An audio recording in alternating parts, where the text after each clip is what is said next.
சாப்பிட ஆரம்பிக்கலாமா? சாப்பிடுவோம். டோனட்டா கேக்கா? டோனட்டு. என்னது? நான் சாப்பிட வேண்டியது நானே செய்யணுமா? சரி செய்வோம். டெங் டெங் டெங் நல்லாதான் இருக்கு.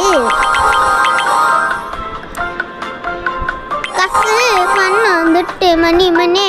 கசு பண்ண வந்துட்டு மணி மணி. நல்லா எண்ணெயில் பொறிச்சு எடுத்த வடை மாதிரி இருக்கு. இது டோனட்டாங்க? எனக்கே டவுட்டா இருக்கே. இது டோனட்டா வடையான கமெண்ட்ல சொல்லுங்க. ஐயோ ஒரு கேக் போயிட்டே, பரவாயில்ல எடுத்துக்கலாம். நல்லா நல்லா திருப்பி திருப்பி எல்லாத்தையும் எண்ணெயில் பொறிச்சுட்டே இருக்கும்.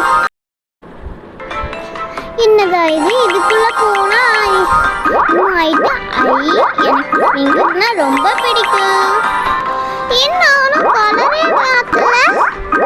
சரி நம்ம பாடுவோம். பசிக்கு என்ன கொடுத்தா என்ன? ஐயோ கொடுங்க கொடுங்க கொடுங்க கொடுங்க கொடுங்க கொடுங்க. இந்த டோனட் உங்களுக்கு வேணா கமெண்ட்ல சொல்லுங்க.